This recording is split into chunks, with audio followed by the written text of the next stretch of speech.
Hoje pela manhã nós meditamos sobre a única vez que Jesus fala diretamente sobre oração e espiritualidade, e como a verdadeira oração transforma realmente a vida. Hoje eu quero meditar agora à noite sobre uma oração, uma das orações mais incríveis da Bíblia. Na verdade eu já preguei sobre esse texto algumas vezes, não é? Mas eu quero olhar para outra coisa nesse texto hoje, como ênfase. Eu quero responder uma pergunta que alguém me fez umas 2 semanas atrás: o que quer dizer ver Deus pelas costas? Porque nessa oração, em algum momento Deus vai dizer que vai permitir Moisés, que Moisés não pode ver a sua bondade, mas que ele vai colocar Moisés no lugar, e Moisés poderá ver ele pelas costas. Nós sabemos que Deus na verdade não tem costas, não é? Tudo que nós usamos para Deus, não é? O seu braço forte, seus olhos, seus ouvidos estão inclinados para ouvir, e simplesmente nós estamos atribuindo a Deus partes humanas para que nós entendamos. Deus não tem um corpo, não é? Deus é espírito. Você pode dizer assim: mas Jesus tem agora um corpo. Então, ele tem, há 2000 anos atrás, mas tudo que você tem em Jesus como realmente um braço, é um braço humano, é o 100% homem, não é? De Cristo. Mas Deus eterno não tem costas. Então a pessoa perguntou o seguinte: como é que Moisés viu Deus pelas costas? Você podia pensar numa teofania, mas é óbvio que outras teofanias acontecem na Bíblia, e próprio Moisés, ele olha para uma teofania que Deus se manifesta. Ou seja, a teofania é Deus se manifestando de uma maneira visível, o Deus invisível se manifestando de uma maneira visível para o homem. Então ele pode ser como uma pomba. Deus não é uma pomba. O Espírito Santo, aquilo era uma teofania, né? Pode ser por um tornado, né? Um furacão, como para Jó. Pode ser como uma tocha de fogo que vai passar entre os animais, como para Abraão. Pode ser como um capitão do exército, né? Um príncipe poderoso, o capitão, como apareceu a Josué. Eram teofanias, não é? E é óbvio que essas pessoas viam, mas ali Deus diz que ele não pode ver, que vai as costas. E o que essa pessoa quer dizer é o seguinte: o que é isso? O que é ver Deus pelas costas? E o que seria ver Deus então não pelas costas? Então, apesar de a gente olhar para uma grande oração, hoje de manhã a gente está conversando sobre oração, a ideia é a resposta disso. Em Êxodo 33, de 12 a 23, depois de 34, de 5 a 8, diz assim: Moisés disse ao Senhor: tu me ordenaste, conduza este povo, mas não me deixaste saber quem enviarás comigo. Disseste: eu te conheço pelo nome, e encontraste graça aos meus olhos. Se estás satisfeito comigo, ensina-me os teus caminhos, para que eu te conheça e continue a encontrar graça diante de ti. Lembra-te de que esta nação é o teu povo. E o Senhor respondeu: a minha presença irá contigo, e eu te darei descanso. Então Moisés lhe disse: se a tua presença não vai conosco, não nos faça subir deste lugar, como se saberá que encontramos graça aos teus olhos, eu e o teu povo, a menos que tu estejas e vás conosco? O que mais vai nos diferenciar de todos os outros povos?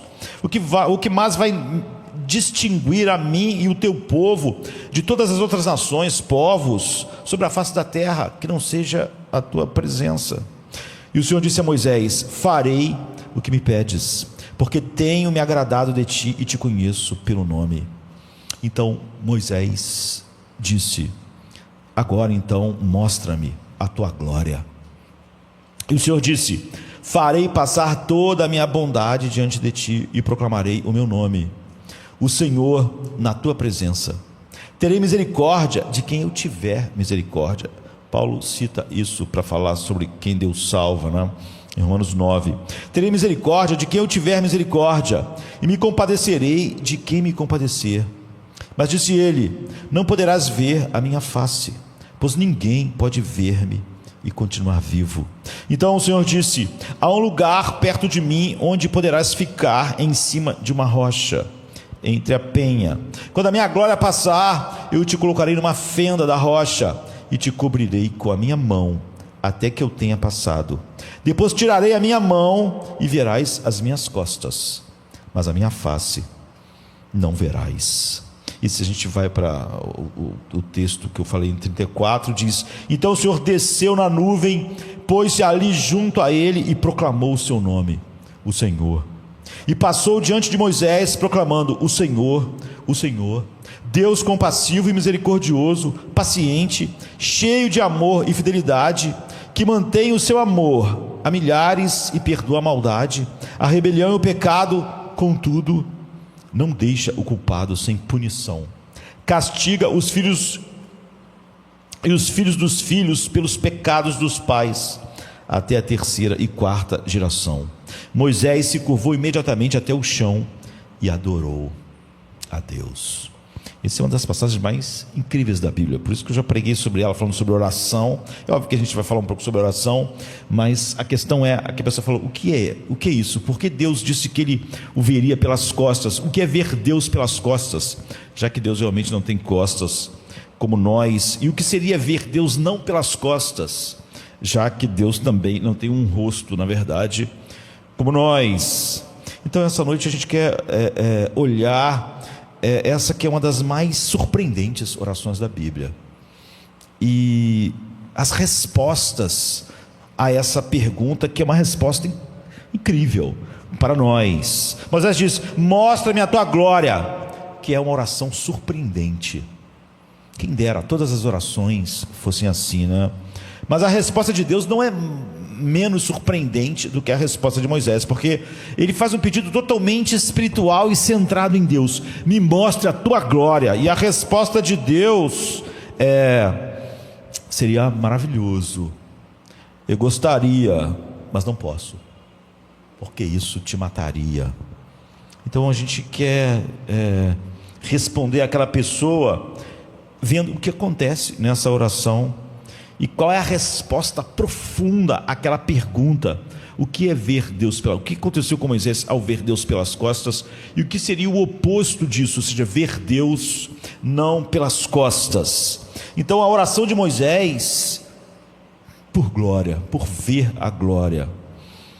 A oração de Moisés, ele queria participar dessa glória, não é? É a primeira coisa. A segunda coisa é a oração dele pela própria glória de Deus. E a resposta a isso, que responde à pergunta do que é ver Deus pelas costas e o que seria o oposto disso. Então a gente vai só caminhar sobre a passagem com o tempo que temos. Hoje a gente começou um pouquinho mais tarde por causa de um problema. Então, a primeira coisa tem a ver com a primeira parte do texto. A segunda ficou bem fácil, né? Com a segunda parte do texto, e a terceira com a parte final. A primeira coisa que Moisés está fazendo nessa grande oração é, na verdade, orar por glória. Esse é o tema da oração dele. O contexto é que Deus disse que ele ia tabernacular, não é, entre nós. E ele diz: eu vou tabernacular, no original, eu vou armar a minha tenda. Israel está no deserto, vocês vão passar por muitas situações, mas eu vou estar com vocês de tal maneira, eu quero que vocês percebam que eu estou com vocês em aliança, que toda a família vai ter uma tenda. Eu vou ter uma tenda também. Eu vou tabernacular com vocês. Quando vocês olharem para o meio do arraial, vai ter uma tenda, que é a minha tenda. Para essa visão, esse algo visível para todos, como você vai ver a tenda do seu vizinho, a tenda de lá, até a tenda de todas as tribos, vocês vão olhar e vão ver a minha tenda. Eu estou com vocês, eu vou armar a minha tenda, ou seja, a minha presença e a minha glória vai habitar como vocês habitam na tenda de vocês. Então, eu vou habitar em um tabernáculo bem no meio do povo, para que vocês possam se aproximar e ter a minha presença em seus corações, em intimidade, em oração e adoração íntima, como vocês podem ter comunhão com vocês que têm suas tendas montadas próximas umas das outras. Então Deus teria uma tenda no meio das tendas, e Ele então estaria com eles em todas as dificuldades e aflições, e Ele seria tudo que eles precisavam em todo aquele tempo. Mas mesmo enquanto Deus está falando com Moisés essas coisas maravilhosas, no mesmo instante que Deus está falando com Moisés essas declarações incríveis, lá embaixo o povo está adorando um bezerro de ouro no lugar de Deus. E Deus diz: Moisés, essa comunhão íntima de eu tabernaculando no meio de vocês, com a minha tenda, vai acabar com suas vidas. Por quê? Eu não vou com vocês, não vou armar a minha tenda no meio de vocês. Por quê? Bem, relacionamentos íntimos, quanto mais íntimo né, e relacionamentos de aliança, sempre são baseados.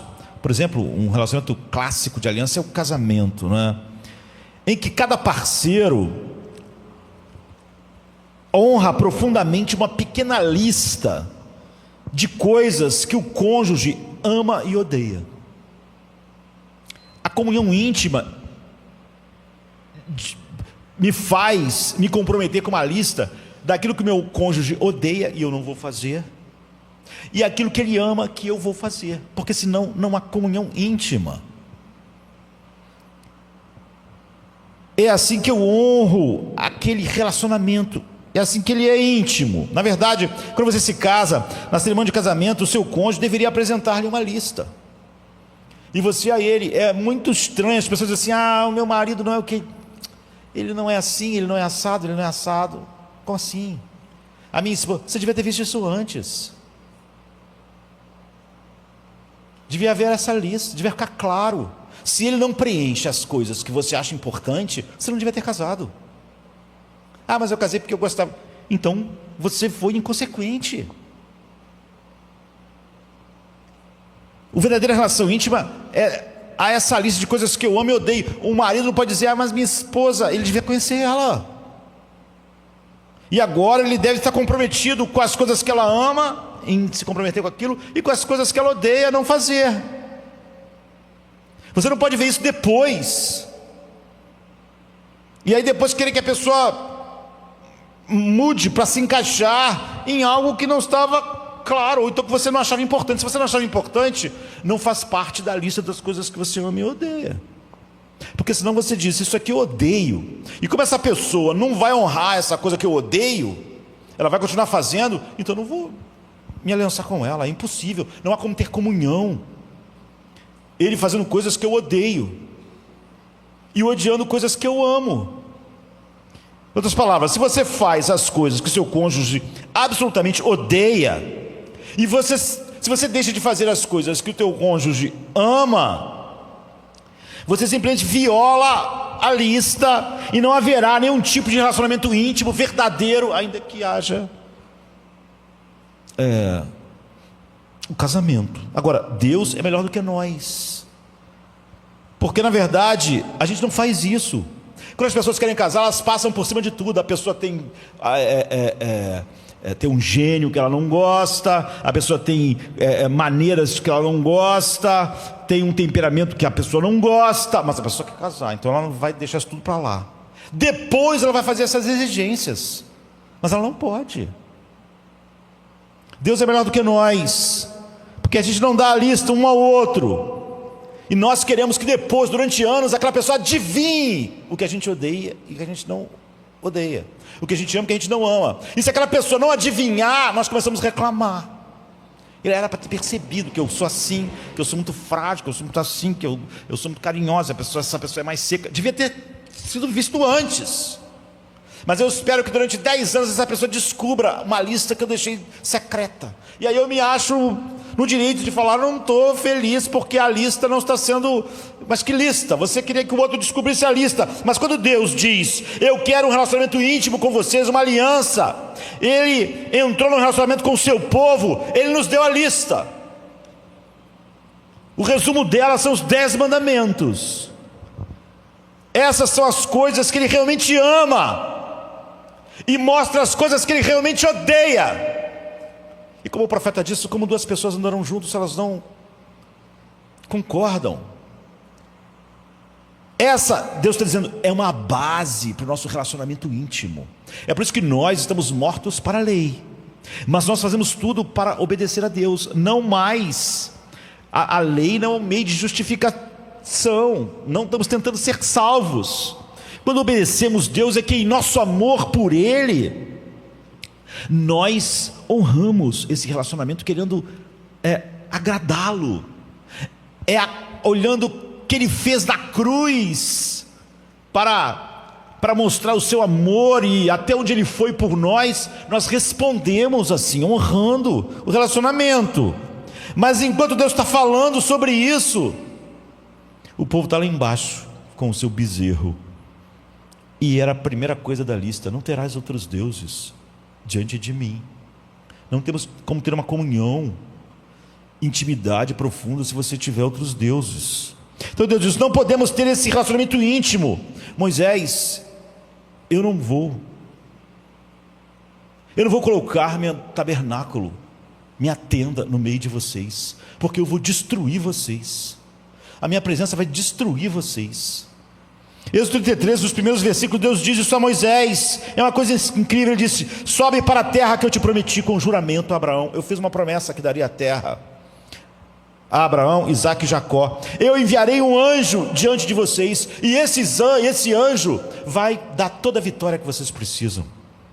Eu expulsarei então os cananeus. Sobe para a terra que mana leite e mel, como eu prometi. Mas eu não irei com vocês, porque vocês são um povo obstinado, e eu os destruiria no caminho. Ele diz: eu darei a vocês poder político, poder militar. Eu vou dar vitória sobre todos os vossos inimigos, os seus inimigos.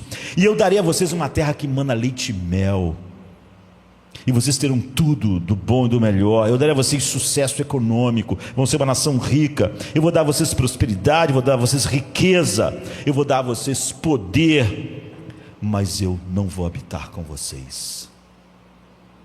Eu não colocarei minha tenda no meio de vocês. A maioria das pessoas que estão enchendo as igrejas hoje achariam essa a melhor proposta do mundo, não é? Para mim, eu diria que é o cristianismo dos sonhos, porque a maioria das pessoas estão querendo ouvir exatamente isso: eu vou te dar um casamento incrível, eu vou te dar filhos incríveis, eu vou te dar um salário incrível, uma saúde incrível, reconhecimento, sucesso no trabalho. É o que as pessoas querem. Chega a ser constrangedor a quantidade de campanhas que tem. Sempre as pessoas estão querendo alguma coisa. Nunca é Deus. Nunca é Deus. É a campanha do casamento, é a campanha. Mas a gente pode dizer, mas tem gente que não, sou contra, isso é um absurdo. Mas ela só vive emborcada espiritualmente, porque o casamento não é o que devia ser, porque a vida não é o que devia ser. É a mesma coisa. Não chega a fazer a campanha, mas tudo que ela queria é essa religião dos sonhos também. Então você está recebendo de Deus toda a ajuda que você queria no casamento, na vida. Você está recebendo riqueza, está recebendo poder. E essa é a religião dos sonhos. Não precisa fazer todo aquele trabalho incrivelmente que você acha difícil de se aproximar de Deus, porque isso exige examinar a si mesmo, ver tudo em você que não honra a Deus, confessar, ver que coisas você queria ter, mas não honraria a Deus, então você não quer. Isso é muito ruim. Você não queria essa parte, você é obrigado a essa parte porque você quer aquelas outras coisas. Arrependimento, uma vida de oração, enfim, a sensação de culpa, você não quer, e perdão, né? E arrependimento, e combater o bom combate, e estar firme no dia mau. Isso você quer, isso é uma coisa muito difícil. Você não quer isso bem no meio da sua vida. Você quer Deus só disponível para te dar todas as coisas. Moisés e Israel então estão recebendo exatamente essa oferta: vou dar tudo a vocês, vou mandar meu anjo, vou expulsar os cananeus, vou dar a vocês riqueza, poder. Ele diz: mas eu não vou com vocês. Vocês não me honram. Mas eu vou dar tudo o que um coração humano pode desejar quando ele não me deseja. E Moisés responde assim: se tu não vás conosco, se tu não nos dás a tua presença, não nos faça sair do deserto. De jeito nenhum. Ele está dizendo: fique com o sucesso, fique com o teu sucesso, fique com o seu poder, fique com suas vitórias, fique com o casamento incrível que você podia me dar. Não quero casamento incrível, não quero emprego, não quero sustento, não quero nada, se eu não te tenho. É uma oração incrível. É o que ele está dizendo: fique com filhos incríveis, casamento incrível, vida financeira estável, trabalho, fique com tudo. Eu não quero, se tu não estás comigo, se tu não vás conosco, se não vai botar a tua tenda no centro da vida, eu não quero. Então ele faz uma pergunta a Deus que é extremamente sondador. Ele diz assim: pois como se saberá que nós achamos graça aos teus olhos? O que vai nos diferenciar do povo, do mundo, das nações? Porque eles só querem essas coisas: poder, riqueza, felicidade, filhos incríveis, família incrível, casamento incrível. Se nós só quisermos isso, e tu nos deres essas coisas, que diferença haverá entre nós e eles? Se tu não estiver conosco, que diferença há entre nós e todo o mundo? Não há diferença nenhuma, Moisés diz. Pois como se saberá que nós achamos graça aos teus olhos, eu e o teu povo? Não é por tu andares conosco, não é isso que nos faz distintos, não é isso que nos faz diferente das outras nações, porque nós andamos contigo e nós te amamos e nós te adoramos. Se nós simplesmente quisermos, e tu estás dizendo que vai nos dar todas as coisas que o mundo inteiro quer, que diferença haverá? Como o mundo vai ver que nós somos diferentes? Porque nós não seremos. Eu e o teu povo, em que seremos diferentes de todos os povos da terra? Esse é um argumento fascinante. O que ele está dizendo? É uma linguagem de identidade que Moisés está usando. A comunhão contigo nos dá a nossa identidade, define quem nós somos, define o nosso eu, define a nossa vida.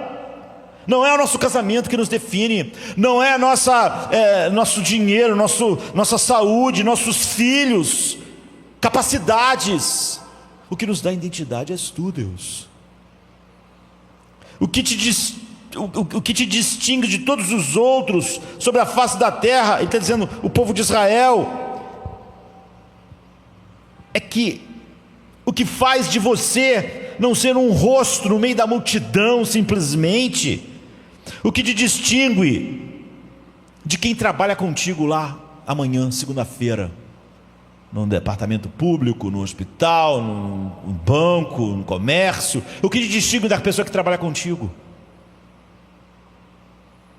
Se você exatamente está ali e vive, é o que você está dizendo, querendo só o que elas querem, casamento incrível, saúde incrível, vida incrível, o que te distingue?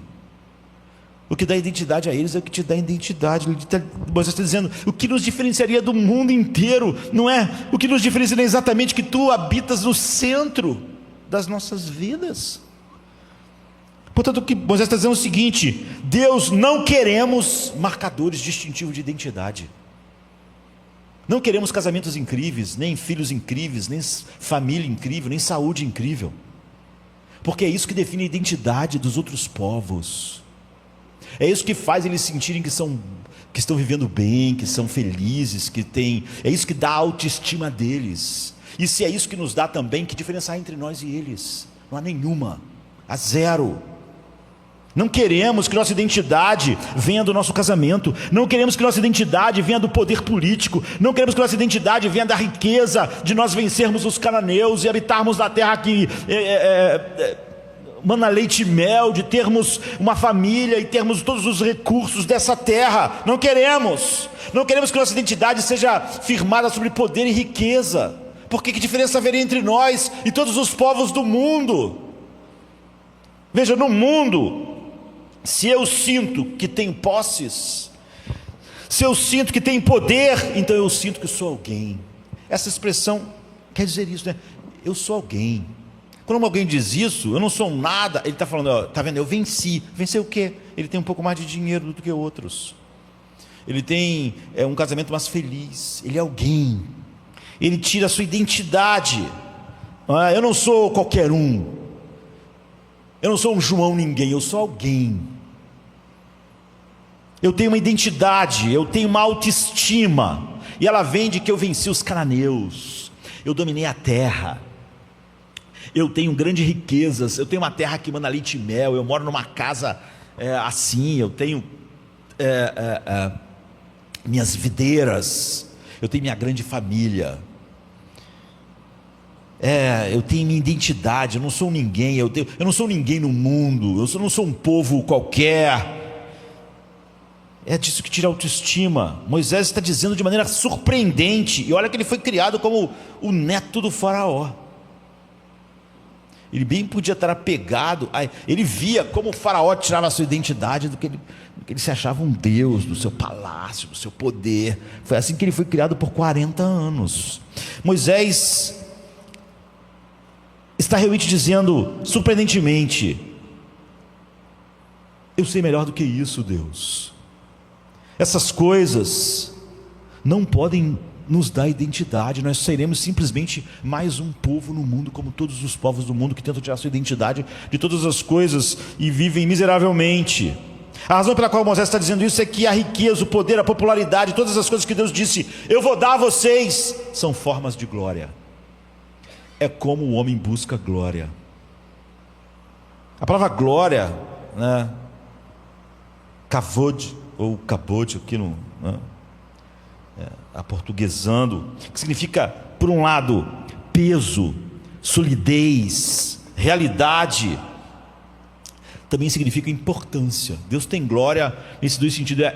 A única coisa sólida com peso, com realidade, mas importância.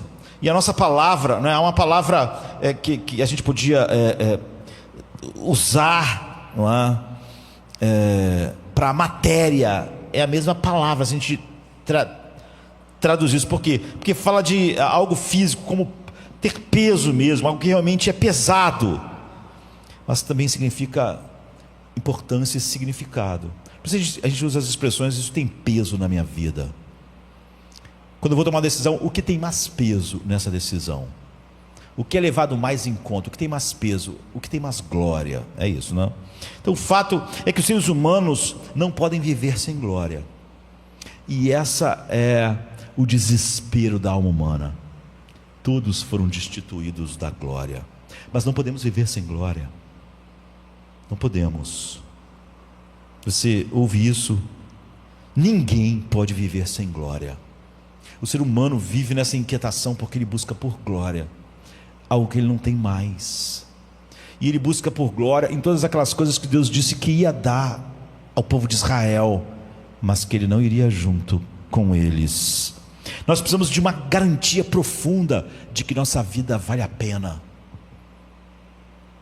de que ela tem um peso, de que ela importa. Então nós buscamos dar peso, identidade, autoestima a essa vida baseada no casamento, no emprego, no salário, nas minhas posses. Tudo isso é buscar glória, é dizer minha vida tem peso, tem significado. Mas essa busca desesperada e o humanismo secular nunca vai te ajudar, porque o homem foi destituído da glória de Deus a leste do paraíso. Alguns de nós estamos tentando obter essa glória, estamos atrás da glória profissional, a glória artística, talvez glória política, ou talvez glória financeira. Estamos tentando nos destacar nos ambientes em que vivemos. É isso que Deus diz que ia dar a eles. Eu vou dar tudo a vocês, todas as glórias que o mundo busca, todos os marcadores de identidade do mundo de vocês. Sabe o poder dos cananeus? Vai ser de vocês. Sabe a riqueza que há lá? Então vai ser de vocês. Vou mandar um anjo, vocês vão ter tudo. Vocês vão se destacar. Para nós, aqueles de nós que estão fazendo dessa forma, o que realmente estamos procurando é que alguém venha e nos diga: você é bom. Há uma sensação, não é?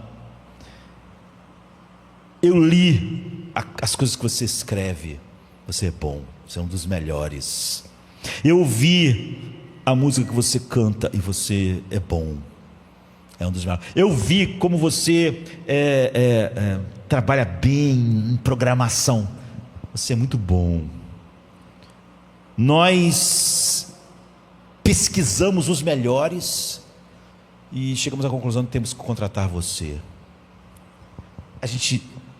O ser humano anseia desesperadamente ouvir isso. Nessa área, você é um dos melhores. Quando alguém diz, você é melhor, oh meu Deus, como isso faz você se sentir bem. Você sente uma boa sensação. Não vai durar muito, mas você sente. O que é isso? Você diz, é apenas ego, e é mesmo. Porque, agora voltado para si mesmo, você quando ouve isso, você sente que você é real. Você sente que importa. Você sente que a sua ausência faria falta. Você sempre joga um jogo de que, olha, eu estou aqui, não vou estar aqui, em todos os lugares, porque você quer que alguém diga, sem você tudo vai ruir. Você faz falta. Você sente então que você é real. Você sente que está lá, você percebe que você importa, e o que você faz importa, e os seres humanos precisam disso. Agora, a outra categoria de pessoas, elas são pessoas que talvez não estejam buscando a glória das formas mais tradicionais, como Deus está falando com eles, a glória financeira, a glória artística, a glória profissional. Na verdade, nem pensa nisso dessa forma, está atrás de amor. Você sabe por quê? Porque quando alguém que te ama, quando alguém que sente sua falta, quando você não está em casa, no trabalho, na igreja, quando alguém olha para você e diz, eu te amo, você se sente mais real, você se sente como que importa, você se sente importante. É isso. Então, é ego no sentido que você acha que o mundo é sobre você.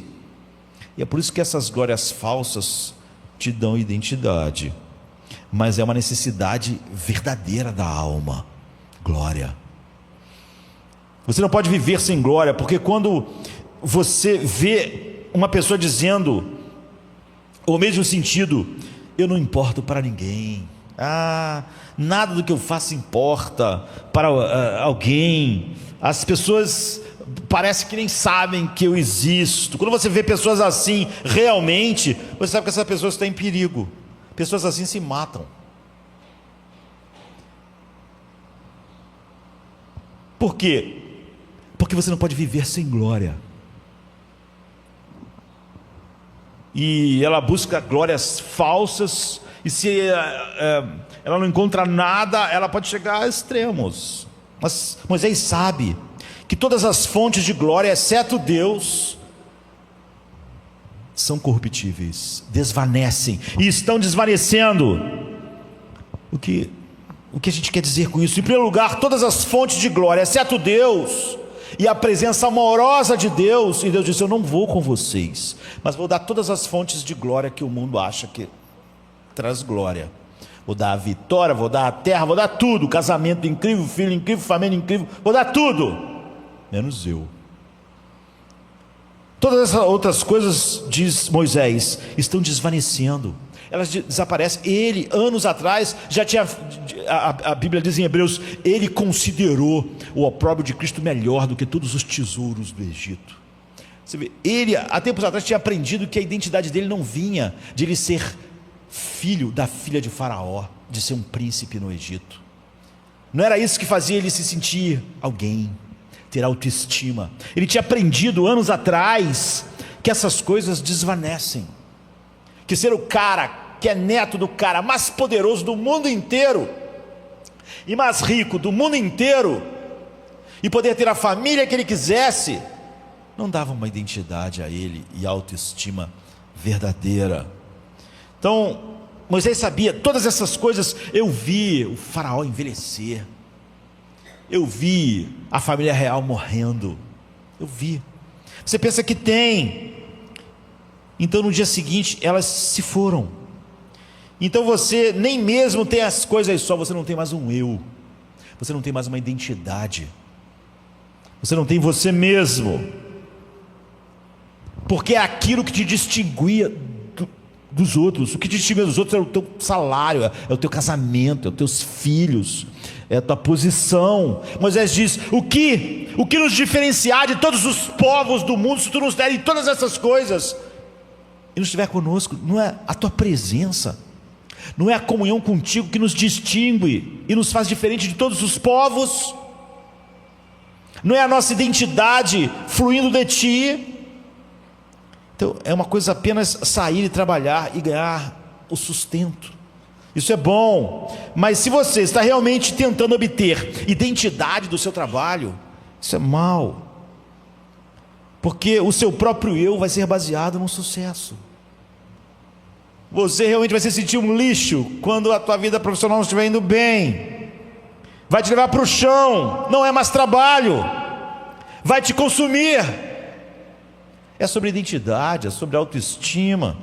Por outro lado, se você está buscando amor, isso é ótimo, mas se você está buscando amor para saber que você é alguém, que você importa, que a sua vida vale a pena, se você está buscando amor para saber que você é realmente real, ou seja, você é real quando alguém pode realmente olhar para você e dizer: eu te amo, você é importante para mim, você é minha vida.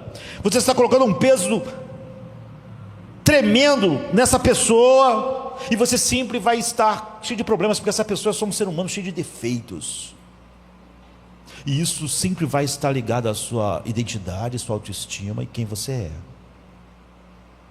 Uma montanha russa, mas que sempre está indo para baixo. Você está colocando muito peso sobre o casamento, sobre a igreja, sobre os irmãos, e você vive cheio de problemas em seu interior. Moisés está dizendo: se a tua presença não vai conosco, não nos faça ir. Não faz mais diferença ter um casamento incrível, não faz mais diferença ter filhos incríveis, não faz diferença ter Canaã, não faz diferença ter a terra que emana leite e mel, não faz diferença vencer os cananeus, não faz diferença sermos uma nação poderosa, não faz nenhuma diferença. Moisés diz: fique com suas medalhas de ouro olímpicas, Deus, não queremos as coisas que tu dás, queremos a ti. É isso que nos distingue das nações. Fique com os seus bilhões de dólares de Wall Street, isso não daria a mim uma identidade. Fique com famílias felizes e amorosas. Todas essas coisas estão desvanecendo, estão desaparecendo, estão morrendo, e quando elas morrerem, então minha identidade vai morrer junto, minha autoestima vai morrer junto, porque essas coisas não têm glória real. A menos que tenhamos a tua presença amorosa no centro das nossas vidas, nós não temos nada. É o que Moisés está dizendo. Inútil, tudo é inútil sem a tua presença no centro da vida. Vaidade das vaidades, tudo é vaidade, todas as coisas. Então, em primeiro lugar, Moisés ora por nossa glória através da presença amorosa de Deus. E Moisés é informado por Deus no versículo 17, ok, sim, a resposta ao seu pedido. Por mais importante que isso seja, Moisés aumenta o pedido. Moisés não aceitará só um sim como resposta, ele continua, e agora nós temos uma segunda petição. No versículo 18 chegamos ao cerne do que ele realmente busca, e é muito, muito famoso, né, o texto, e surpreendente, porque ele diz: então mostra-me a tua glória. Isso é mais do que apenas dizer: tabernacule entre nós, coloque sua tenda entre nós, coloque a sua presença para habitar entre nós. Você vai estar, Deus, apesar de estar entre nós, você vai estar dentro daquele tabernáculo, atrás de todas aquelas cortinas e véus, no Santo dos Santos. Não podemos nos aproximar verdadeiramente, não podemos contemplar o brilho da tua glória infinita. Isso é o que estava acontecendo no tabernáculo, apesar de Deus ter uma tenda no meio deles. A glória, a Shekinah, a presença gloriosa de Deus estava protegida. O altar, todos os sacrifícios, ninguém podia entrar, ninguém podia ver. E Moisés está dizendo: eu quero te ver face a face, quero olhar direto para a tua glória, mostra-me a tua glória. O que Moisés está pedindo está num cerne do que a pessoa perguntou. Há muitas maneiras de abordar esse assunto biblicamente, mas aqui está o que nós podemos fazer num dia, num tempo que temos. Quando você vê o amor de Deus, você sabe que precisa dele, e que todos os amores estão desvanecendo. O amor de Deus traz misericórdia, e você é culpado. Quando você vê o poder de Deus, você sabe que precisa do poder de Deus, porque você é fraco e tem inimigos, e sem o poder dele, você vai ser esmagado. Quando você vê a sabedoria de Deus, você sente que você precisa, porque você não é sábio, você é confuso, você precisa do seu conselho, de um conselheiro totalmente sábio. Quando você vê o poder de Deus, então você sente que precisa do poder de Deus, porque você é fraco e precisa da sua força. Quando você vê o amor de Deus, você sente que precisa do seu amor, porque você é culpado e precisa da sua misericórdia. Quando você vê cada aspecto que podíamos mencionar, Deus, apesar dessas serem coisas espirituais mais elevadas, ainda assim Deus é o meio para o fim. Eu quero misericórdia, então é importante ele ser amoroso. Eu quero poder, porque eu sou fraco, então é maravilhoso que ele seja todo poderoso. Eu quero clareza, então é bom que ele seja um Deus sábio. Mas ver a glória de Deus, como você está pedindo, é diferente, é mais. Ele está falando: eu quero ser cativado pela tua beleza, eu quero ser cativado por tudo que tu és, e achar isso belo e totalmente satisfatório para a minha alma, não apenas útil. É achar Deus satisfatório. É isso que Pedro resume com alegria indizível e cheia de glória. Apenas por quem ele é em si mesmo, adorá-lo por si mesmo, não pelo que ele obtém disso, mesmo as coisas mais espirituais que você possa imaginar, que você precisa, porque você é culpado, precisa de misericórdia, porque você precisa, é fraco, precisa do poder, porque você é ignorante, precisa da sabedoria. Moisés está dizendo: essa é a experiência que eu quero, é isso que eu quero. O que é interessante sobre todo esse assunto de beleza e de experiência de beleza é que, se você vai aos dicionários filosóficos, ou você olha o que os filósofos falaram a respeito disso, sobre beleza, ao longo dos anos, você fica surpreso, não é? E se você não quiser ler muitos filósofos, mas olhar um dicionário simplesmente, o que é uma experiência de beleza? O que essa experiência que Moisés está pedindo, por mais difícil que seja de definir, consiste em dois aspectos. Eles estão realmente certos, de maneira geral, os filósofos, não é? E aqui estão os dois aspectos: experimentar a beleza de algo, ou achar algo belo. Um resumo, né, do que os filósofos disseram, ou se você olhar um dicionário filosófico, dá definições interessantes, não é? Só que ao mesmo tempo a gente vê porque muitas pessoas não gostam de filosofia, porque os filósofos dizem coisas de jeito difícil de você entender.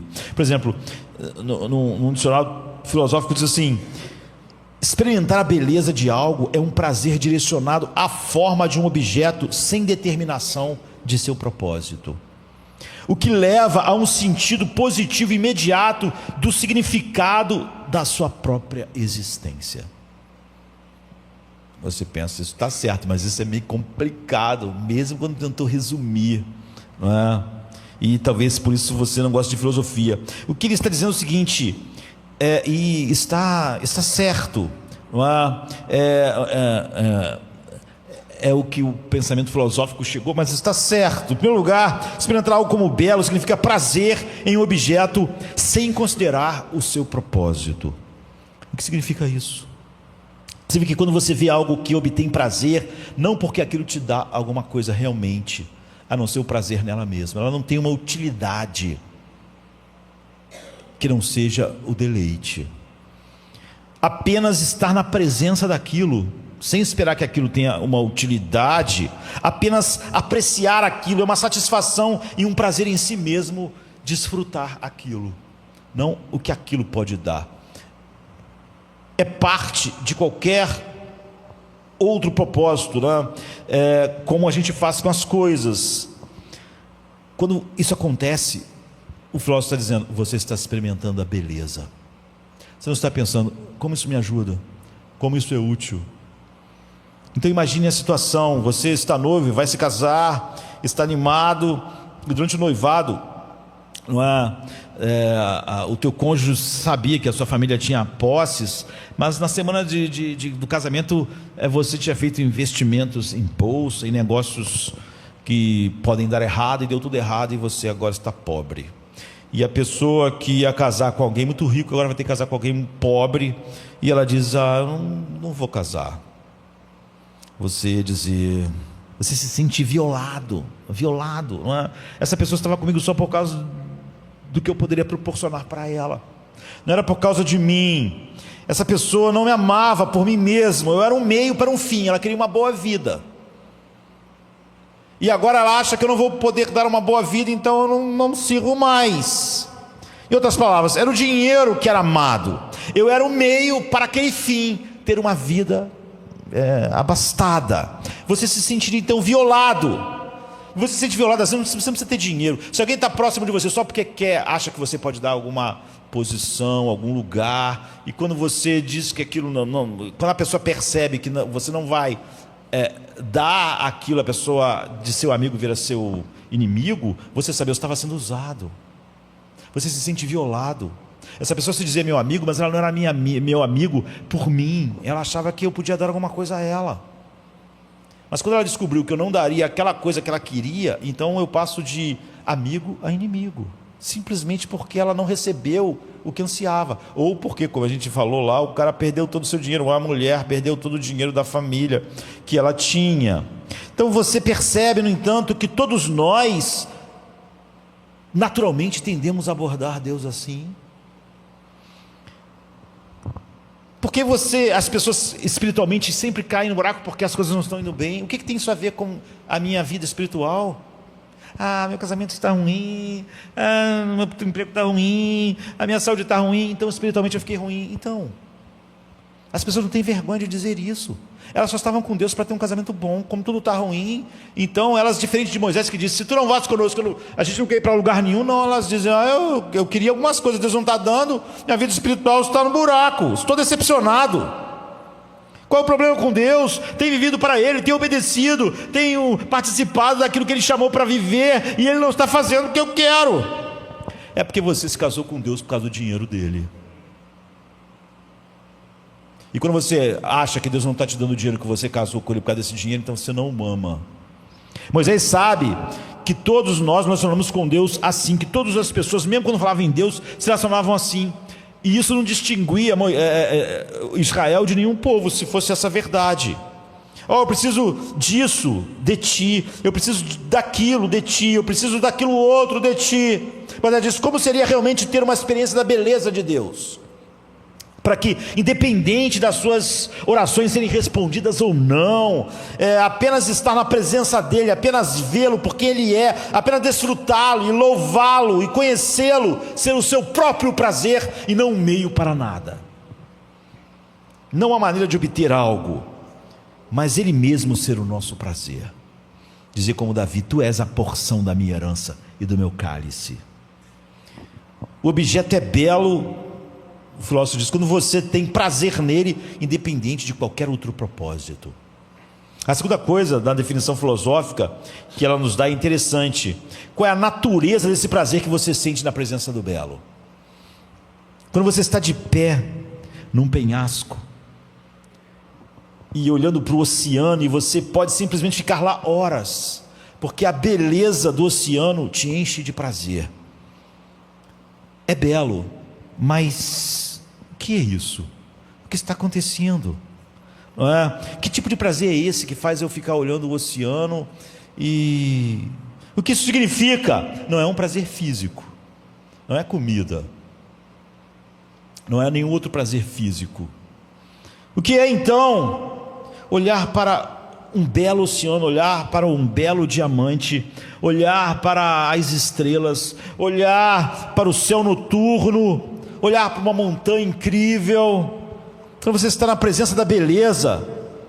Os filósofos dizem, e eles estão certos, o prazer é uma sensação de significado esmagador que tira você de si mesmo.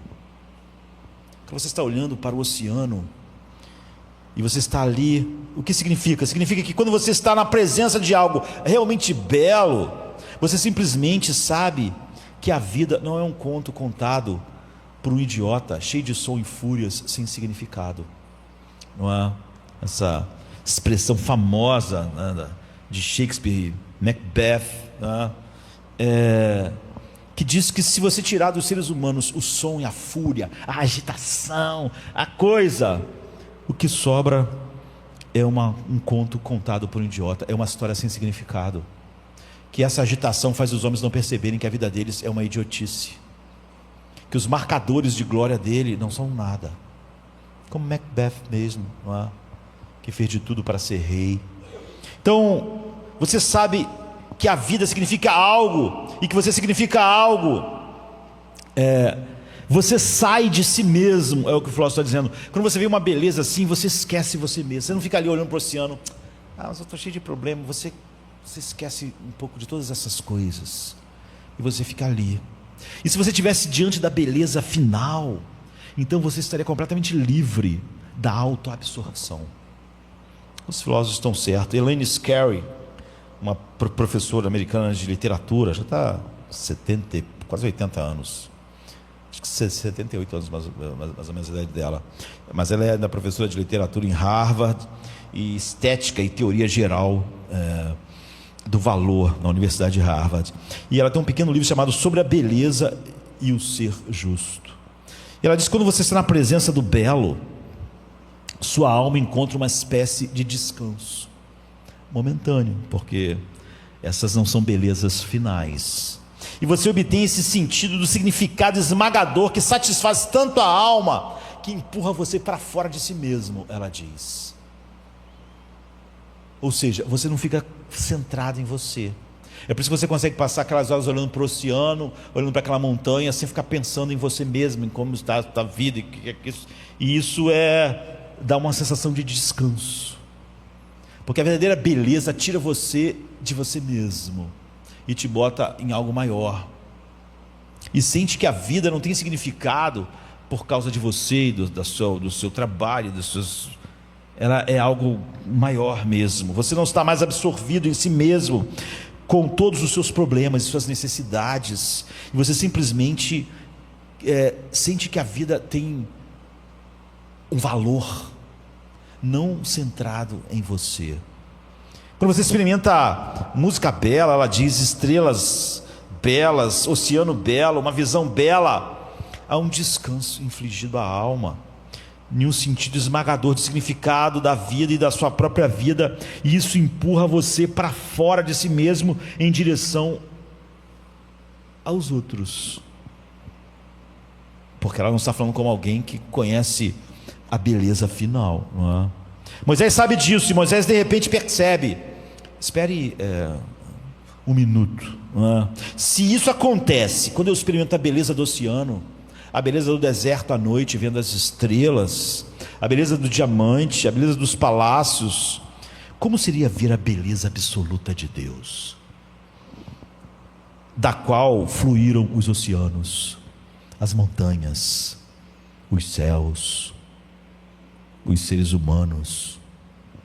Como seria ver a beleza original, da qual todas as outras coisas são apenas um eco obscuro, não é? Do qual todos os oceanos, todos os diamantes, todas as estrelas são apenas um reflexo tênue dessa beleza final que essas coisas apontam. O que seria ter a visão disso? Como seria realmente ter um significado esmagador? Que identidade isso dá? Que autoestima isso dá? Que senso de identidade isso dá? Isso inflige algo permanente à alma, porque eu estou vendo a beleza de Deus, eu sou totalmente tirado de mim mesmo, e vejo que tudo é sobre Ele mesmo. Moisés diz: é isso que eu quero. Então ele diz: mostra-me a tua glória, a tua beleza, a beleza final, que realmente satisfaz. E qual foi a resposta de Deus? Não. Mas não é um não definitivo, senão a história acabaria terrível, não é? Você sabe onde Moisés está agora? Sabe aonde Moisés trouxe todos nós? Agora nós percebemos que é apenas na face de Deus que os desejos mais profundos da alma humana podem ser satisfeitos. É realmente ver a face de Deus olhando para nós com satisfação, que é não ser destituído da sua glória. O único conjunto de olhos do mundo que importa, olhando para nós. O único conjunto de olhos que importa no mundo é o de Deus, e nos amando. Essa é a beleza que estamos procurando, todos estão procurando, porque então nós sabemos que importamos eternamente. Se os únicos olhos eternos que existem estão olhando para nós, e estão dizendo: eu te amo, então a minha vida importa eternamente. Eu estou livre da idolatria. O casamento vai ser só casamento, trabalho vai ser só trabalho, sustento vai ser só sustento, nunca fonte de identidade, nem de autoestima. Corpo vai ser só corpo.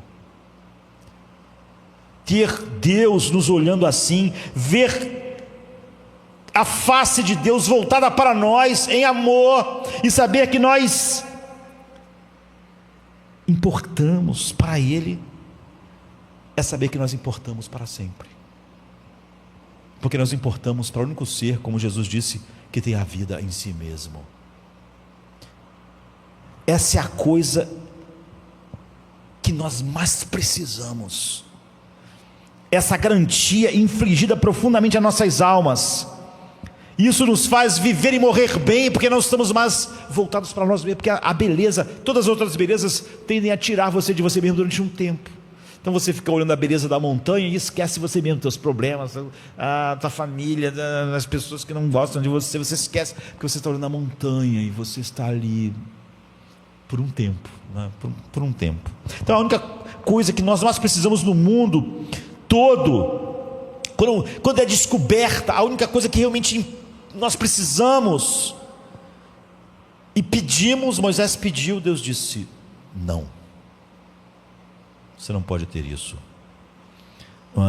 Nós estamos destituídos da glória de Deus. O humanismo secular não pode te ajudar. Olhe para a nossa geração mais secular, é difícil imaginar. As pessoas estão mais felizes, menos deprimidas, menos suicídios, mais satisfeitas, porque você ainda acredita nas receitas. Você sabe por quê? Ele disse isso aqui, mas disse antes, no capítulo 33, eu li para você, e ele diz: vocês são um povo obstinado, e a minha glória os destruiria. Essa é uma maneira estranha de colocar isso, não acha? Quer dizer, Ele é Deus, Ele não sabe que vai nos destruir. Por que Ele diz assim: se eu fosse meio de vocês, eu poderia destruí-los? É uma metáfora. Deus está usando para transmitir uma ideia. Há uma incompatibilidade da natureza de Deus com a nossa natureza, uma incompatibilidade final. A lista de Deus e a nossa, isso é muito diferente. Não é que nós discordamos um pouco de Deus. Ele é luz e nós somos trevas. Ele é santo e nós amamos o pecado. Há uma incompatibilidade de natureza. Se você juntar corrente alternada e corrente contínua, se você junta ácido e algo básico, se você junta água e fogo, há uma incompatibilidade de natureza entre essas coisas. Ou seja, essas coisas não podem viver juntas. É impossível. Uma vai consumir a outra. O maior vai consumir o outro. Por exemplo, se você tem um pouco de fogo em contato com um dilúvio de água, o que acontece? O fogo se vai, ele acaba, ele é destruído. Por outro lado, se você tem um fogo enorme, um grande incêndio, e joga água dele, um pouco de água, o que acontece? Ela é vaporizada.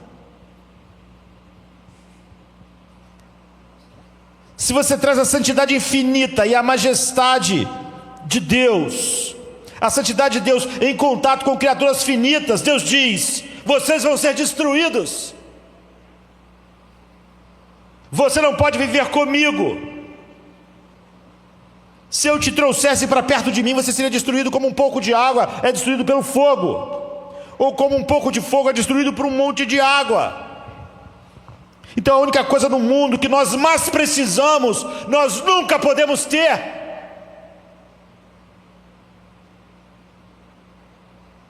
que é ver a glória de Deus. É isso. Aqui está o porquê. Se Deus dissesse a Moisés: você não pode ver a minha face, e ninguém jamais verá a minha face, então simplesmente Moisés teria que ir embora, acabou. A oração mais profunda, quando se descobre o que o homem mais precisa, a resposta de Deus é não. Você não pode ver minha glória. A única coisa que a tua alma realmente precisa para ter uma identidade, ela não pode ter, ela não terá. Em vez disso, Deus, em vez de simplesmente responder não, Ele faz um ritual. Eu diria que esse é o ritual da esperança. Ele faz um pequeno ritual muito estranho. Como eu disse, muitas vezes Deus faz, como Jesus também dizia, umas coisas que as pessoas na hora não entendiam totalmente. Moisés não vai entender totalmente o ritual, não é? Mas Deus faz um ritual e simplesmente não diz não e acabou o assunto. E é uma prefiguração, é uma esperança para o nosso futuro. E é a resposta ao que a pessoa perguntou. Ele diz: eu digo o que eu vou fazer. Ele diz a Moisés: não posso te mostrar minha glória. Eu vou te colocar na fenda de uma rocha e vou colocar minha mão sobre você, e as partes traseiras da minha glória passarão por você. Você verá os arredores, vai ver a minha glória, mas não minha glória completa na minha passagem. Em outras palavras, você só vai ver partes traseiras da minha glória, as costas da minha glória. Você não conhece alguém por ver. Às vezes alguém me pergunta assim: você viu como era a pessoa que fez isso? Não, ele estava de costas, eu não vi, não sei quem é. Ele diz: eu vou te proteger, porque minha glória te mataria. Agora a questão é por quê? Houve uma pequena mudança interessante, mas crucial, na maneira como Deus fala com Moisés. Ele diz: quero ver tua glória. E Deus diz: você não pode, mas eu vou mostrar a você as partes, as minhas costas, de toda a minha bondade. Ele não diz minha glória quando responde a Moisés. Vou fazer passar diante de você a minha bondade. Você não pode vê-la completamente. Você vai ver a minha bondade pelas costas. Ele diz: as partes traseiras da minha bondade passarão por você. O que significa, bem? Ele está querendo dizer: ver a minha glória é ver toda a minha bondade em sua completude, tudo que eu sou. Quando Deus realmente aparece em Êxodo 34, 6 e 7, e toda a bondade começa a passar diante de Moisés, pelo menos a parte, as costas, né, disso, veja o que ele faz. Aqui está a glória e a bondade de Deus colocadas de uma maneira verbal, para que nós que estamos só lendo não ficássemos meio perdidos do que aconteceu. Deus diz: eu sou o Senhor, o Deus compassivo e misericordioso, paciente e cheio de amor e fidelidade, que mantém o seu amor a milhares e perdoa a maldade, a rebelião e o pecado. Contudo, não deixo nenhum pecado sem punição. Quando você lê isso, você diz: isso é estranho. É quase como dizer uma contradição. Sou infinitamente amoroso e quero perdoar infinitamente, mas nunca vou deixar de punir o culpado. Você não consegue ver a glória disso. É confuso. É só as costas dessa glória, só a parte traseira dessa glória. Como assim? Ele se deleita em perdoar, mas ele nunca vai deixar o culpado sem punição. Nunca deixaria o pecado impune. Mas não é uma contradição, é uma tensão. E só pode ser entendida em termos de que o próprio Deus chamou essa declaração: esta é toda a minha bondade. Toda a minha bondade é compreender tudo que eu sou. Mas você vê, é impossível. Eu sou um Deus misericordioso, que perdoa, mas eu sou um Deus que pune todo o pecado. E você não tem como ver isso, você não tem como enxergar isso de frente realmente. Isso é confuso, há uma tensão, porque Deus não pode jamais deixar o pecado impune, porque Ele é bom, no sentido de ser justo. Muitas pessoas acham que ser bom seria deixar o pecado impune, mas isso é ser muito mal. É exatamente porque Ele é bom que Ele diz: eu puno todo o pecado, infinitamente, porque Ele tem justiça na avaliação do pecado e contra o que o pecado é, e a pena justa para o pecado, porque Deus nunca pode deixar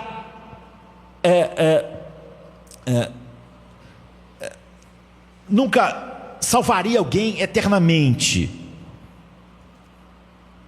E porque Ele também é um Deus que não passa sobre nenhum pecado, porque Ele é bom demais no sentido completo e amoroso.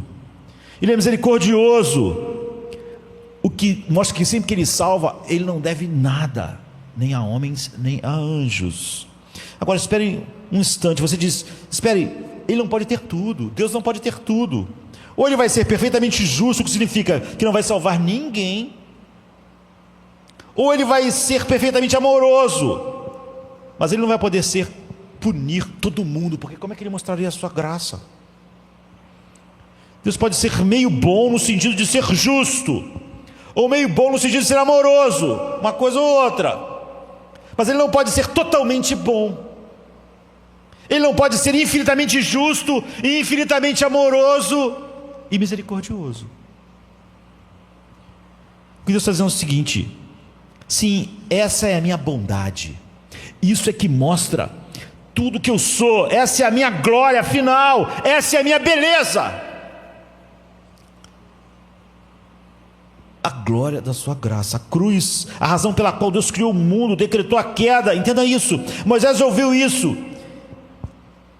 e assim como você e eu, não é? Se a Bíblia terminasse Êxodo 34:8, todos ficaremos tipo, acabou, não é? Como Ele poderia ser ao mesmo tempo infinitamente justo, infinitamente amoroso e misericordioso? Ninguém nunca poderá ver toda a bondade de Deus. Você vai poder ver algumas coisas da bondade de Deus, algo da sua justiça, algo da sua misericórdia, mas não toda. Moisés disse: eu não vejo como isso poderia ser, mas é como Maria. Eu falei que Maria falou para a pessoa: faça o que ele diz. Eu não entendo tudo que ele diz, mas ele sempre sabe o que ele diz. Moisés não podia entender tudo, mas ele sabia: eu sei que isso é verdade, eu vejo algo da sua bondade e da sua misericórdia, mas eu não posso ver tudo. Ele viu as costas da beleza final de Deus, a parte traseira. Ele vê em geral que Deus é infinitamente bom, amoroso, misericordioso e justo, mas ele não podia ver isso face a face, a glória de Deus, porque isso sequer pode ser contemplado. Essas são apenas as partes traseiras, mas isso não foi suficiente para que ele tivesse maior experiência de adoração que ele já teve em sua vida. Ver Deus perfeitamente em sua beleza é o céu. Então há algo maior para nós. Moisés só viu as partes traseiras de toda a bondade e glória de Deus.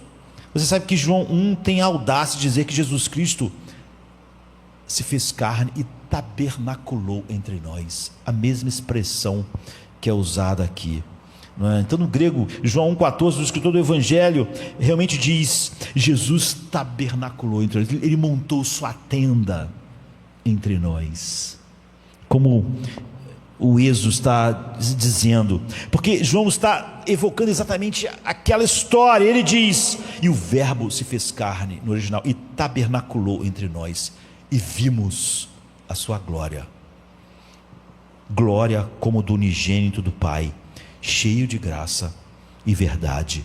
Nós vimos a sua glória, que Moisés não podia ver, que Moisés só podia ver pelas costas, vagas ideias. João está dizendo que através de Jesus Cristo podemos ver a glória de Deus e a beleza de Deus que Moisés não pôde ver. Que Deus é infinitamente justo, infinitamente santo e infinitamente misericordioso e gracioso. Que Ele pode mostrar sua justiça infinita e ser glorificado eternamente pela glória da sua graça. Moisés só pôde ver as partes traseiras, mas nós podemos ver diretamente, que é uma visão que molda e muda a vida, porque é a beleza final de Deus, a glória de Deus em Cristo, e Moisés não podia ver. Paulo chama isso de a glória de Deus na face de Cristo. Nós somos mudados de glória em glória ao contemplarmos a glória de Deus na face de Cristo. Como isso é verdade? Bem, pense, como Deus poderia ser infinitamente justo e punir todo o pecado, e infinitamente amoroso e perdoar? Na cruz, o que acontece com Cristo, o que Ele diz, isso não era agora as partes traseiras, isso é a face de Deus. Ele diz, Ele clamou na profundidade da sua agonia: meu Deus, por que me desamparaste, me ignoraste infinitamente? Viraste o teu rosto para mim. Na cruz Jesus teve o pesadelo cósmico da alma humana, que é Deus virar o seu rosto para sempre. Tudo que a alma ou o ser precisa, homens, anjos, é a glória de Deus. Então, Jesus sentiu o esfacelamento do seu eu e da sua identidade. Você sente que não importa eternamente, porque a única coisa que dá à alma isso é aqueles olhos eternos, olhando e dizendo: eu me comprazo em você. É a única glória que não desvanece, é a única coisa que dá identidade, que flui pela vida, está na nossa morte, e nós podemos passar por todas essas coisas. É o que Moisés disse: se tu não vás conosco, nós não queremos casamentos incríveis, e família incrível, e poder incrível, e terra de Canaã incrível, não queremos nada, porque isso não nos diferenciaria de todos os homens que têm glórias que desvanecem. E Jesus recebeu o que você e eu mais tememos, ser insignificantes, absoluta e eternamente, banidos da face de Deus. Ele foi cosmicamente ignorado. Isso é um inferno. A Bíblia usa um monte de metáforas, e as metáforas são até contraditórias, se você juntar todas elas. Você não pode juntar metáfora, né? Deus diz que Ele é a água e Ele é um fogo consumidor. Deus é a água da vida, é um fogo consumidor. É que uma metáfora está falando uma coisa e outra coisa. Se você juntar as duas, como um fogo consumidor e a água, não pode, não é? E a gente, quando mistura as metáforas que vão nos dizer o que é esse ser cosmicamente ignorado, fica confuso, porque é escuridão sem fim, mas é fogo que nunca se apaga, é um verme que nunca morre. Você vê escuridão e fogo, tira a escuridão, mas é porque quando você, como eu disse, quando você pega as metáforas, eu sou a água da vida que jorro para a vida eterna, e eu sou o fogo consumidor, se você juntar as metáforas, você perde o que está sendo ensinado, quando cada metáfora é trazida. Então Jesus foi cosmicamente ignorado, isso é a perdição final, é por isso que em certo sentido ele foi ao inferno, porque isso é o inferno, é ser para sempre destituído de toda visão, ainda tênue como os homens têm hoje, como a gente descreveu os filósofos falando, toda ser ignorado cosmicamente, eternamente, pelos únicos olhos que importam. Por que Jesus experimentou então isso? Para que você e eu pudéssemos importar eternamente. Para que você e eu, porque nossos pecados são perdoados, possamos realmente olhar diretamente na face de Deus, porque agora aquela lista não está contra nós. Você sabe o que isso significa? Se Jesus Cristo morreu na cruz por nossos pecados, e é assim que Deus pode ser infinitamente justo, porque Ele foi infinitamente punido lá, com milhões de infernos eternos. Mas é assim que Deus pode ser infinitamente amoroso e mostrar sua graça, porque Ele tomou sobre si mesmo isso, e absorveu isso em si mesmo, a um custo infinito para Ele mesmo. Você vê Deus em toda a sua bondade, você vê toda a sua glória, na cruz, em Cristo. Quando começamos o culto, falamos João dizendo sobre o Apocalipse, e dizendo: eis que eu vi um cordeiro no meio do trono, com as marcas da morte. Porque isso é a manifestação final da beleza de Deus. E todos, uma multidão, milhões, milhares de milhares, e todos os anciãos e todas as criaturas viventes cantavam: digno é o cordeiro que foi morto. Isso é belo. Nada é mais belo. Nada que Deus criou é mais belo do que o plano eterno que Ele teve para revelar a sua beleza, sem ser coisas que apontam para ela, mas a própria beleza. Meu filho crucificado, só nele vocês podem ver toda a minha beleza, que puno infinitamente todo o pecado, e ainda sou um Deus misericordioso. Vocês podem ver todo o meu amor, toda a minha justiça, todo o meu ódio ao pecado, na cruz. A razão pela qual Deus criou o mundo, o único lugar onde você e eu, criaturas, podem ver a beleza dele, face a face. Isso é belo. Agora, isso te comove? Me leva às lágrimas? Isso te agarra? Isso fere o seu coração? Você não tem mais uma ideia: Deus é totalmente bom e por isso Ele ignora o mal? Ou Ele tem que salvar as pessoas como se devesse algo a elas? Ou Ele é justo? Você poderia ter um Deus que é muito justo, mas então você não tem como ver muito a sua bondade. Somente quando você olha para o Evangelho de Cristo, toda a bondade de Deus, não as costas dela, passa diante de você. Você finalmente pode ver Deus como Ele realmente é. Nada na criação poderia revelá-lo, a não ser o seu próprio Filho na cruz. Deus revelando Deus. Na tua luz nós vemos a luz. Agora você sabe como Ele fez isso. Isso é belo. Essa é a beleza de Deus. É em Cristo que Deus olha para você e diz: você é meu filho amado, em quem eu me comprazo. A propósito, agora mesmo nós, de certa forma, vemos essa glória de Deus na face de Cristo e somos transformados, mas não a vemos ainda como a veremos finalmente, porque nós a vemos pela fé, mas ainda assim isso muda nossas vidas. Paulo diz: contemplando a glória de Deus na face de Cristo, nós somos transformados de um grau de glória para outro grau de glória. Ou seja, isso nos traz, o que ele está falando? Nós somos transformados. Quanto mais eu vejo a glória de Deus na face de Cristo, mais eu vou me tornando mais humilde. Está vendo? Eu estou indo de um grau de glória para outro grau de glória. Eu estou me tornando uma pessoa mais confiante, e não medrosa e ansiosa. Eu estou me tornando uma pessoa mais amorosa. Eu estou me tornando cada vez mais aquilo que eu vejo. Isso está me mudando de muitas formas. Em 2 Coríntios 3,18, Paulo diz: agora todos nós, com o rosto descoberto, contemplando a glória do Senhor, aquilo que Moisés tinha pedido. Somos transformados de glória em glória na sua própria imagem. Está acontecendo.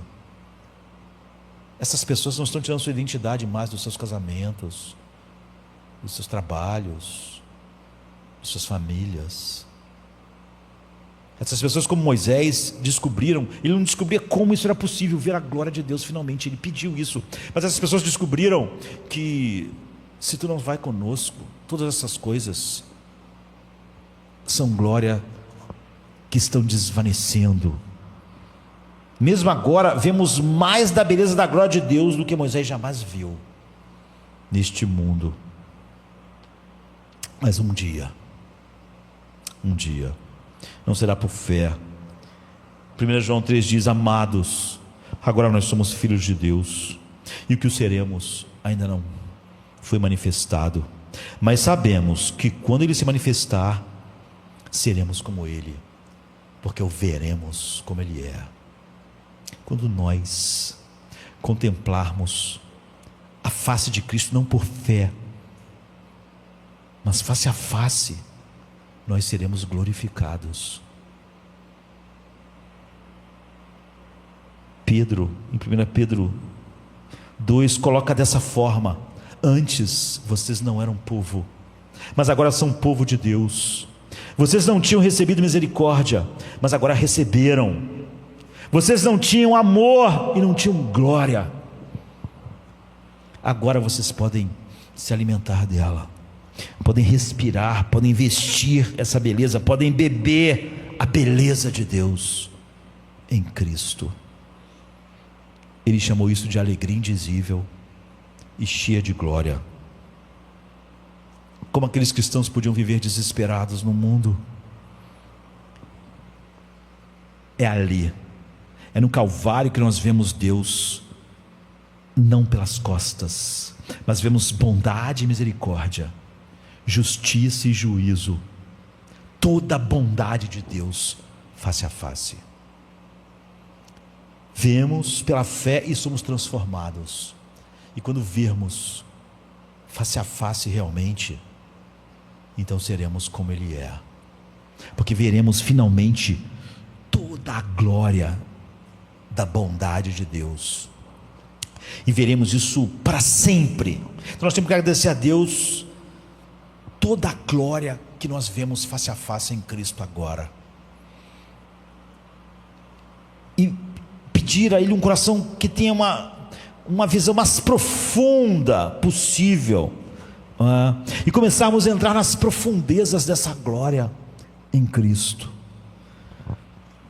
Até agora estamos nas partes rasas. Paulo ora para que eles pudessem conhecer o amor inefável de Cristo, que excede todo entendimento, sua altura, largura e profundidade, que nos é oferecida no Evangelho, e que Ele nos ensine a contemplá-la mais e mais neste mundo, porque é assim que Ele nos transforma, nos mostrando o que era impossível, porque nos consumiria, nos destruiria, mas não em Cristo, não na beleza infinita do Calvário. Ali nós não vemos mais as costas de Deus, mas a sua própria glória, e vimos sua glória como a glória do unigênito do Pai. Vamos ficar de pé, vamos orar. Deus, obrigado por esse domingo maravilhoso da tua igreja reunida, ó Deus, onde podemos realmente contemplar tua beleza juntos, adorar quem tu és, apenas em Jesus Cristo. Deus, a manifestação da verdadeira glória, não mais serão, Pai, partes da glória, mas toda a sua glória. Ao contemplarmos mais e mais o teu Filho, que cada um de nós seja transformado, e que serão, Pai, a esperança da glória, que é a esperança da visão beatífica, aquele dia que realmente veremos face a face o teu Filho. Então veremos a tua bondade final, não por fé, mas por vista. Então nós seremos transformados para sempre, e não haverá mais a presença do pecado, e nada que se oponha, ó Deus, a quem tu és, para a comunhão infinita. Nós já temos a posição de homens que estão dentro daquela lista dos que podem estar em comunhão verdadeira contigo, e nós estamos sendo mudados pelo teu poder cada vez mais, mas um dia estaremos aptos, corpo e alma, para olharmos para sempre para a tua beleza, que é a nossa identidade, não apenas no tempo, mas na eternidade, porque és a glória infinita que nunca desvanece. Que tu seja a nossa identidade hoje, para que tenhamos certeza de que temos uma identidade para sempre, em nome de Jesus. E sexta-feira chega trazendo a noite em seu manto, Jesus em súplicas, enquanto Pedro sucumbe ao encanto do sono. Judas, com seu beijo, selou o destino. Traição que esboça o pranto no silêncio da noite, a esperança parece se esconder, mas o eco do domingo aos poucos começa a nascer. Pilatos em sua indecisão, o sinédrio em conspiração, a turba em escárnio desconhece a ressurreição. Discípulos fugitivos, corações partidos, Maria em lágrimas, Pedro nega, o galo canta anunciando amanhã que tarda. É sexta-feira, clama a criação, mas o domingo se anuncia, trazendo redenção. Nosso Salvador, sob o peso da cruz, caminha entre a multidão que zomba, sua santidade diminui. A coroa de espinhos, o sangue que escolhe marcas de amor infinito. É a sexta-feira, mas a esperança do domingo não está tão distante. Elevado na cruz, entre criminosos a dor se faz presente. O véu se rasga, a terra treme, o céu escurece, o silêncio envolvente. A pedra colocada, os guardas se postam, a vigília começa, mas a promessa do domingo no coração ainda aquece. É sexta-feira, mas não é o fim. Domingo vem aí com vitória sem fim. A escuridão parece reinar, a morte sorri, certa de sua vitória. É sexta-feira, mas a história ainda não contou sua glória. O pecado julga ter vencido, a esperança parece falhar, mas a luz do domingo já começa a brilhar. O túmulo agora vazio, a pedra removida, Jesus ressuscitou, trazendo vida. Manhã de domingo, brilha a esperança restaurada. A morte foi vencida, a redenção proclamada. É sexta-feira, mas a alegria vem com o amanhecer. Domingo já chegou, ensinando-nos a renascer. Nosso Salvador, sob o peso da cruz, caminha entre a multidão que zomba, sua santidade diminui.